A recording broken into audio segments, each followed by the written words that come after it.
श्याम भक्तों, अक्सर लोगों के मन में ये सवाल उठता है कि एकादशी तिथि पर बाबा श्याम को चूरमे के लड्डू का भोग लगा सकते हैं। और ये प्रश्न भक्तों के मन में उस समय अधिक उठने लगता है जब बाबा श्याम की सबसे बड़ी एकादशी आती है, जैसे देवउठनी एकादशी। क्या इस दिन बाबा श्याम का जो प्रिय भोग है, जिसे चूरमे का लड्डू कहा जाता है, बाबा श्याम को अर्पित होगा या नहीं होगा? पूरे शास्त्रीय नियम के अनुसार आज आपको जानकारी देने वाले हैं। अगर आप इस देवउठनी एकादशी पर या किसी भी एकादशी पर बाबा श्याम को चूरमे का लड्डू का भोग लगाते हैं तो इस वीडियो को पूरा लास्ट तक जरूर सुनिएगा। आप सभी श्याम भक्तों को जय श्री श्याम। श्याम भक्तों, कैसे हैं आप सभी? उम्मीद करते हैं अच्छे ही होंगे। श्याम भक्तों, देवउठनी एकादशी हिंदू धर्म में एक अत्यंत पवित्र और महत्वपूर्ण तिथि है जो कार्तिक मास के शुक्ल पक्ष की एकादशी को मनाई जाती है। यह दिन भगवान विष्णु के 4 मास की योग निद्रा से जागरण का प्रतीक है, जिसे चातुर्मास के समापन के रूप में भी जाना जाता है।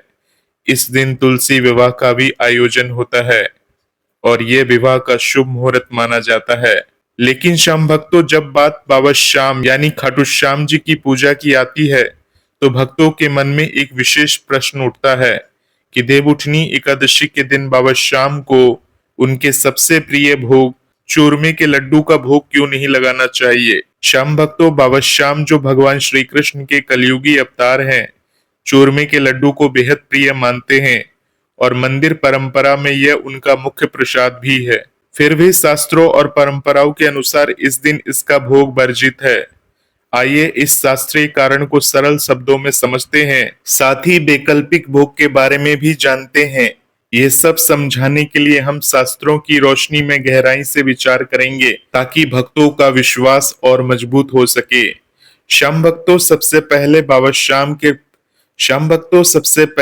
श्याम के प्रिय भोग चूरमे के लड्डू की बात करते हैं। खाटू श्याम मंदिर की परंपरा में चूरमा राजस्थानी संस्कृति का प्रतीक है, जो गेहूं के आटे, गुड़, घी और सूखे मेवों से बनता है। कथा के अनुसार जब बर्बरीक ने महाभारत युद्ध से पहले अपना शीश दान करने का संकल्प लिया तो भगवान श्री कृष्ण ने उनके शीश को खाटू में स्थापित करने का वरदान दिया। वहां पहुंचने पर गायों ने दूध बहाकर स्वागत किया, लेकिन चूरमे का प्रसाद उनकी कथा से जुड़ा हुआ है क्योंकि यह सात्विक, पौष्टिक और राजस्थानी भक्ति का प्रतीक है। भक्त मानते हैं कि चूरमे के लड्डू लगाने से बाबा श्याम प्रसन्न होते हैं और मनोकामनाओं को पूर्ण करते हैं। मंदिर में रोजाना 5 बार आरती के दौरान चूरमे का भोग लगाया जाता है और फाल्गुन मास में विशेष सवामनी के भोग में यह प्रमुख भोग होता है। लेकिन देवउठनी एकादशी पर यह वर्जित क्यों है? इसका शास्त्रीय कारण पद्म पुराण और विष्णु पुराण जैसे ग्रंथों में एकादशी व्रत के नियमों से जुड़ा हुआ है। एकादशी तिथि भगवान विष्णु को समर्पित है और इस दिन अनाज अर्थात अन्न को तामसिक गुण वाला माना जाता है, जो व्रत के फल को नष्ट कर देता है। चूरमे के लड्डू में गेहूं का आटा मुख्य सामग्री है, जो अनाज की श्रेणी में आता है। श्याम भक्तों, शास्त्र कहते हैं कि एकादशी पर अनाज का सेवन या भोग लगाना पाप के समान है, क्योंकि यह दिन भगवान के जागरण का है, जहां सात्विकता और शुद्धता सर्वोपरि है। विष्णु पुराण के उत्तर अंश अध्याय 11 में वर्णन है कि एकादशी पर अनाज खाने से 100 वर्ष का व्रत भंग हो जाता है और भगवान विष्णु की कृपा नहीं मिलती। चूंकि बाबा श्याम भगवान श्री कृष्ण हैं, जो विष्णु जी के अवतार हैं, इसलिए उनके भोग में भी यही नियम लागू होता है। सरल शब्दों में कहे तो चूरमा अनाज से बना होने के कारण एकादशी की शुद्धता को भंग करता है। जैसे कोई व्यक्ति व्रत में अनाज खा ले तो व्रत का पुण्य नष्ट हो जाता है। मंदिर परंपरा में भी पुजारी इस दिन चूरमे के स्थान पर दूध आधारित भोग लगाते हैं ताकि बाबा श्याम की पूजा बिना किसी दोष के संपन्न हो सके। श्याम भक्तों, यह नियम न केवल शारीरिक शुद्धि के लिए है, बल्कि आध्यात्मिक रूप से भगवान के प्रति पूर्ण समर्पण का प्रतीक है। श्याम भक्तों, शास्त्रों में एकादशी को हरि का दिन कहा गया है, जहां भक्त विष्णु भगवान के चरणों में लीन हो जाते हैं। भागवत पुराण स्कंद 12 अध्याय 13 में कहा गया है कि एकादशी पर सात्विक भोजन ही ग्रहण करना चाहिए, जो फल, दूध, जड़ रहित सब्जियों और मेवा पर आधारित हो। अनाज को जीव रूप माना जाता है, क्योंकि पुराण कथाओं में महर्षि मेधा के अंश के रूप में अनाज को पृथ्वी में समाया हुआ बताया गया है। एकादशी पर अनाज का प्रयोग जीव हत्या के समान पाप माना जाता है। चूरमे के लड्डू भले ही स्वादिष्ट और पौष्टिक हो, लेकिन गेहूं के कारण यह नियम का उल्लंघन करता है। खाटू श्याम मंदिर के पुजारियों के अनुसार बाबा श्याम की कृपा इतनी विशाल है कि वे भक्त की भावना को देखते हैं, न कि भोग की सामग्री को। इसलिए चूरमे की जगह शुद्ध भोग लगाने से बाबा श्याम और अधिक प्रसन्न होते हैं। यह परंपरा वैष्णव संप्रदाय की है, जहां एकादशी पर भगवान को निराहार भोग चढ़ाया जाता है। यदि चूरमा लगाया जाए तो पूजा का फल अधूरा रह जाता है और भक्त को आध्यात्मिक लाभ कम मिलता है। श्याम भक्तों, एक सरल उदाहरण से समझे। जैसे गर्मी में ठंडा पानी पीना सुखद है, लेकिन सर्दी में गर्म चाय की जरूरत होती है, वैसे ही एकादशी पर भोग को मौसम अर्थात तिथि के अनुसार चुनना चाहिए। यह नियम भक्त को अनुशासन सिखाता है और बाबा श्याम की भक्ति को और गहरा बनाता है। तो श्याम भक्तों, देवउठनी एकादशी पर चूरमे के लड्डू की जगह बाबा श्याम को कौन सा भोग लगाना चाहिए? अब आपके मन में ऐसे सवाल आ रहे होंगे। श्याम भक्तों, शास्त्रों के अनुसार इस दिन दूध आधारित सात्विक भोग सर्वोत्तम है। बाबा श्याम का सर्वोत्तम भोग है कच्चा दूध, गाय का ताजा दूध जिसे उबाला ना गया हो। श्याम भक्तों, विष्णु पुराण में वर्णन है कि भगवान विष्णु को कच्चा दूध चढ़ाने से मोक्ष की प्राप्ति होती है। खाटू श्याम मंदिर की कथा में भी जब बाबा श्याम का शीश खाटू पहुंचा तो गायों ने कच्चा दूध बहाकर स्वागत किया, इसलिए यह उनका विशेष प्रिय भोग है। श्याम भक्तों, एक चांदी या तांबे के लोटे में कच्चा दूध भरकर तुलसी पत्र डालकर भोग लगा सकते हैं। इसके बाद मावा के पेड़े, शुद्ध खोया, चीनी और इलायची से बने हुए पेड़े या मावे से बने हुए खीर का आप भोग लगा सकते हैं। ये दूध से बनते हैं, अनाज रहित है और बाबा श्याम को बेहद पसंद है। भागवत पुराण में दूध को सात्विक बताया गया है, जो मन को शांत करता है। फिर खीर, लेकिन बिना चावल या साबूदाने वाला, यानी सूखे मेवों वाली खीर। गाय के दूध को गाढ़ा करके काजू बादाम डालकर बनाए।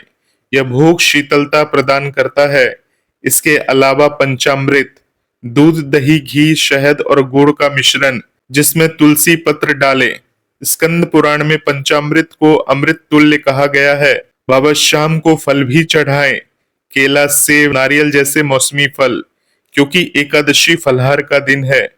मेवे का भोग जैसे पंचमेवा, काजू, बादाम, किशमिश, पिस्ता, चिरौंजी, गुड़ के साथ। ये सभी भोग सरल है। घर पर इन सभी सामग्रियों का प्रयोग करके बाबा श्याम के लिए बहुत ही शुद्ध और स्वादिष्ट भोग बनाया जा सकता है और शास्त्रीय रूप से एकादशी के अनुकूल है। भोग लगाते समय ओम नमो भगवते वासुदेवाय मंत्र का जाप करें और अर्जी लगाएं।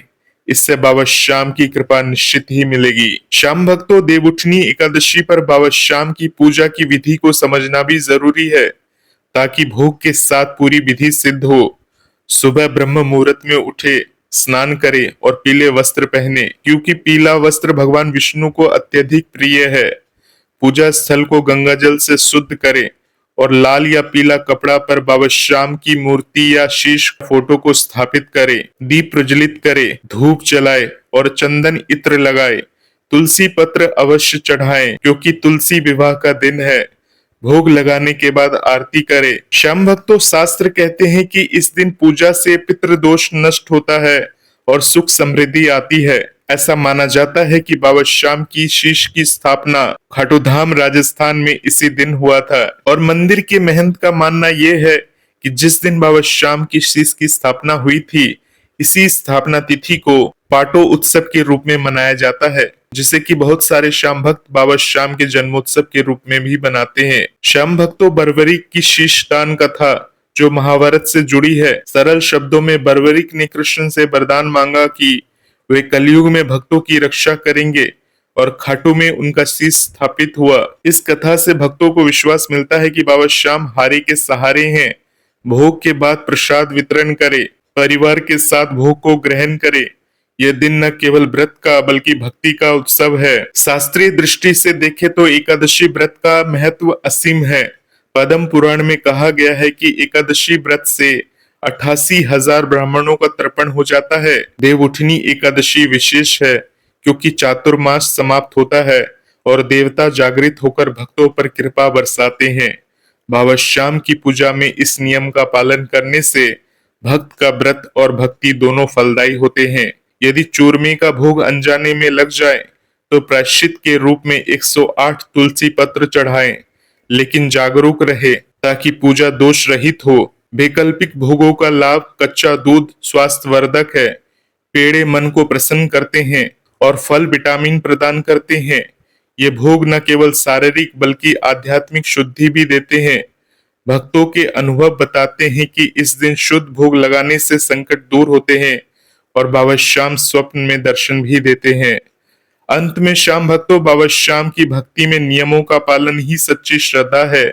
चूरमे का लड्डू उनका प्रिय भोग है, लेकिन एकादशी पर अनाज का त्याग करना चाहिए। इसके स्थान पर कच्चा दूध, मावा, पेड़े, खीर, पंचामृत और फल चढ़ाएं। ये शास्त्रीय नियम सरल हैं। देवउठनी एकादशी पर इस विधि से पूजा करने से बाबा श्याम की कृपा सदा बनी रहेगी। श्याम भक्तों, आप किसी भी एकादशी का व्रत करते हैं और बाबा श्याम को भोग लगाना चाहते हैं तो इस वीडियो के माध्यम के अनुसार ही बाबा श्याम को भोग लगाएं। अब श्याम भक्तों, बात ये आती है कि चूरमे के लड्डू का भोग किस दिन विशेष लगाना चाहिए।